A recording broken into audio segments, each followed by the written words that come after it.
বিসমিল্লাহির রহমানির রহিম। আসসালামু আলাইকুম আমার প্রিয় ভাইয়ারা আপুরা, কেমন আছেন সবাই? আশা করছি আল্লাহর রহমতে সবাই ভালো আছেন। আমিও আপনাদের দোয়া আল্লাহর রহমতে ভালো আছি। তো চলে আসলাম নতুন আর একটা ভিডিও নিয়ে। আজকে দুটো রেসিপি দেখাবো, তো সবাই আমার পাশে থাকবেন, সাথে থাকবেন। কাছে দূরে দেশে বিদেশে যে যেখান থেকে আমার ভিডিও দেখছেন অবশ্যই সবাই লাইক করে দিবেন। আর যারা চ্যানেলটাকে সাবস্ক্রাইব করেছেন তাদেরকে অসংখ্য ধন্যবাদ। আর যারা এখনও চ্যানেলটাকে সাবস্ক্রাইব করেনি অবশ্যই চ্যানেলটাকে সাবস্ক্রাইব করে পাশে থাকবেন। সবাই আমার ভিডিওগুলো শেষ পর্যন্ত অবশ্যই দেখার চেষ্টা করবেন। কোথাও যদি কোনো একটু ভুল হয়ে থাকে অবশ্যই ক্ষমার দৃষ্টিতে দেখবে। তো চলুন মূল ভিডিওতে চলে যাই। তো আজকে প্রথমে আমি এখানে মুরগির মাংসটা রান্না করে নেব। তো কড়াইটা আমি বসিয়ে দিয়েছি। এখানে গোটা মশলা আমি দিয়ে দিয়েছি, তেজপাতা, এলাচ, দারচিনি, লবঙ্গ, গোলমরিচ দিয়ে আমি পেঁয়াজটা ভালো করে ভেজে নিচ্ছি। আর আমি মুরগির মাংসটা সবসময় ভেজে রান্না করি। তো এমনিতেও রান্না করি, বেশি আমার মুরগির মাংসটা ভেজে রান্না করা হয়। তো মাংসটা আমি ভেজে নিচ্ছি, এখন ভালো করে এটা ভেজে নিচ্ছি। এখানে আমি আলু আর মুরগির মাংসটা একসঙ্গে ভেজে নেব, সামান্য লবণ দিয়ে এটা ভালো করে ভেজে নেব। তো সামান্য একটু ভাজা হয়ে গেছে, এই পর্যায়ে এখানে আমি দিয়ে দিচ্ছি টমেটো। এখানে আপনারা টমেটো বাটাটাও ইউজ করতে পারেন, আবার গোটাটাও ইউজ করতে পারেন। তো আমি গোটাটা দিয়ে দিলাম, বাটাও মাঝে মধ্যে দিই, গোটাটাও দিই। তো এটা কষাতে কষাতে আমার একদম মিশে যাবে। তো এখানে আমি সামান্য একটু আদা বাটা আর রসুন বাটা দিয়ে আবারও ভালো করে ভেজে নিচ্ছি। তো এটা ভালো করে ভাজতে ভাজতে দেখুন কালারটা চেঞ্জ হয়ে এসছে। তো এইভাবেই আমি মুরগির মাংসটা সবসময় রান্না করি। তো এখানে আবার কিছু পেঁয়াজ দিয়ে দিলাম। এরপরে আর কোনো পেঁয়াজ আমি ইউজ করব না, এজন্য আগে থেকে দিয়ে এটা ভালো করে যাতে নরম হয়ে যায়, একদম মিশে যায়, সেজন্য আর কি দিয়ে দিলাম। মুরগির মাংস সবাই রান্না করতে পারে, কিন্তু এক একজনের প্রসেসিং এক এক রকম। তো আমি এইভাবে রান্না করছি। তো একবার হলেও সবাই একটু ট্রাই করে দেখবেন, কেমন লেগেছে কমেন্টে বলবেন। তো এখানে আমি এখন গুঁড়া মশলাটা দিয়ে দেব। এটা আমি 10-15 মিনিট আগে পানিতে ভিজিয়ে রেখেছি। মরিচ গুঁড়া, হলুদ গুঁড়া, জিরে গুঁড়া, ধনিয়া গুঁড়া। তো এটা আমি সব কিছু ভিজিয়ে রাখলে আগের থেকে অনেক সুন্দর হয়। তো এটা আমি দিয়ে ভালো করে কষিয়ে নেব, মাংসর সঙ্গে একদম ভালোভাবে মিশে যাবে, কষানো হয়ে যাবে।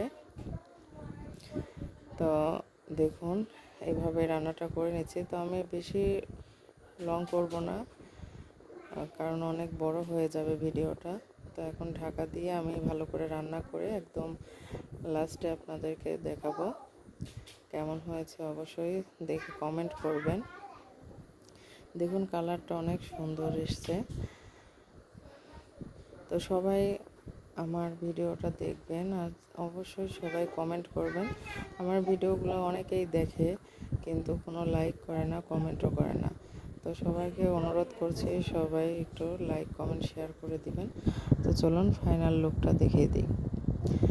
তো এটা আমার দেখুন ফাইনাল লুক, কেমন লাগছে অবশ্যই বলবেন। তো এখন আমি গুঁড়া মাছটা রান্না করে নেব। তো এখানে প্রথমে পেঁয়াজ মরিচ আমি ভালো করে মেখে নেব।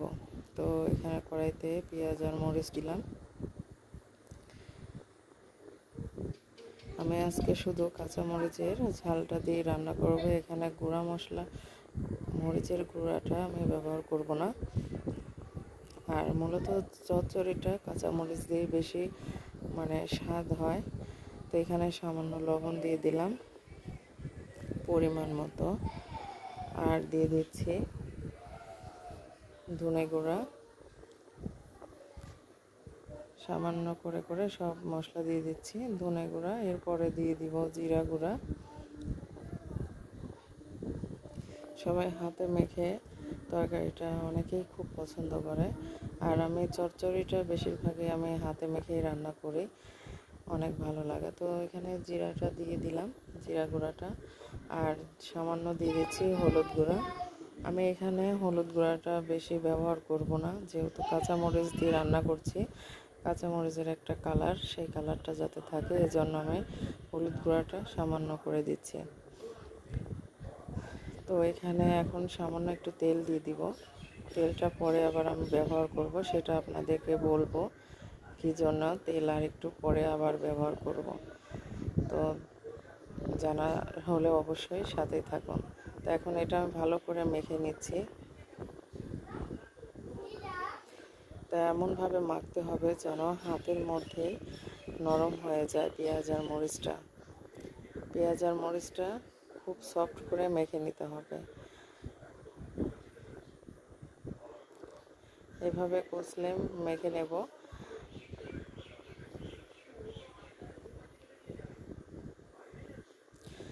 তো আমি একটা ভিডিও ছেড়েছিলাম হাতের কাজের। আচ্ছা, এখানে আমি আলুটা দিয়ে দিচ্ছি। আলুটা দিয়ে আবারও ভালো করে মেখে নেব। এমনভাবে মাখতে হবে যেন আলুটা নরম হয়ে যায়। মাখতে মাখতে একদম সফট করে নিতে হবে। দেখবেন যত মাখাবেন তত একটা সুঘ্রাণ বের হবে। হাতে মাখতে মাখতেই হয়ে যাবে, রান্নার আগেই এটা হয়ে যাবে। মানে সেন্টটা একটা নাকে আসবে, অসংখ্য সুন্দর একটা, এত সুন্দর লাগে সেন্টটা। আপনারা একবার হলেও ট্রাই করবেন, দেখবেন। তো আমি ভালো করে আবারও মেখে নিলাম।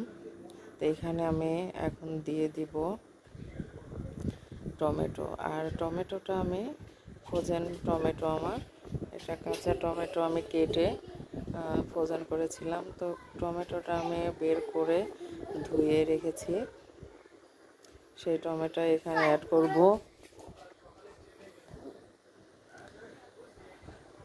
দেখুন হাতের মধ্যে, আপনারা দেখেই বুঝতে পারছেন যে কতটুকু হয়ে গেছে। তো মাখতে মাখতে এমন করতে হবে যেন হাতের মধ্যে নরম হয়ে আসে। তো এখন আমি টমেটোটা দিয়ে দিচ্ছি। দেখুন আমি ধুয়ে পানি ঝরিয়ে রেখেছি। তো টমেটো দিয়ে আবারও ভালো করে মেখে নেব। আবারও ভালো করে মেখে নিচ্ছি। তারপরে বলছি, এর মধ্যে যদি কোনো রকম কোনো ভুল ত্রুটি হয়ে থাকে অবশ্যই ক্ষমার দৃষ্টিতে দেখবেন। একটা ভিডিও তৈরি করতে গেলে অনেক পরিশ্রমের দরকার। মানে ভিডিও করতে হয়, এডিট করতে হয়, ভয়েস দিতে হয়, অনেক কিছুর প্রসেসিং থাকে। তো সবাই একটু ক্ষমার দৃষ্টিতে দেখবেন প্লিজ। আর এখানে আমি মাছটা দিয়ে দিচ্ছি। এখানে মিশানো মাছ দিচ্ছি, চিংড়ি মাছ আর রাইক মাছ। আমাদের এদিকে এই মাছটাকে রাইক মাছ বলে, অন্য জায়গায় কে কী বলে জানি না, আমাদের এখানে রাইক মাছই বলে। তো আমি চিংড়ি মাছ আর রাইক মাছটা দিয়ে, আর সেই যে বললাম তেলটা আমি এখন ব্যবহার করব, কারণ আমার মা বলে যে মাছ দেওয়ার সময় আর একটু তেল দিলে মাছের যে একটা গন্ধ, সেই গন্ধটা থাকে না। এই জন্য লাস্টে আর একটু তেল দিতে হয়। তো তেল দিয়ে দিচ্ছি, তেল দিয়ে আবারও ভালো করে মেখে নিচ্ছি।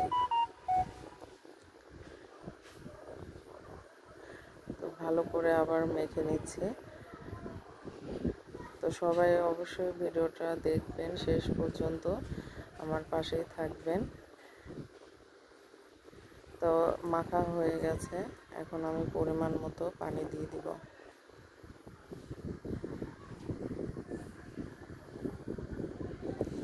পরিমাণ মতো পানি দিয়ে দিচ্ছি।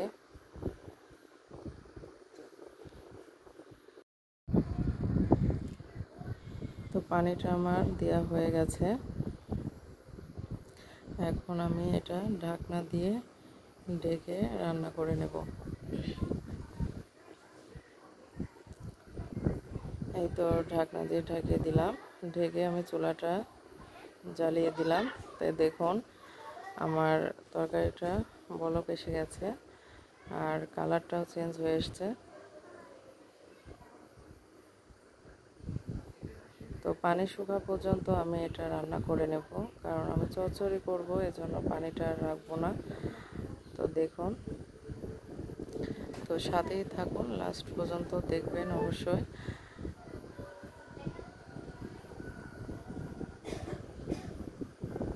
তো এখানে পানিটা শুকিয়ে এসছে, মানে ঝোলটা শুকিয়ে এসছে। এই পর্যায়ে আমি দিয়ে দিচ্ছি ধনে পাতা।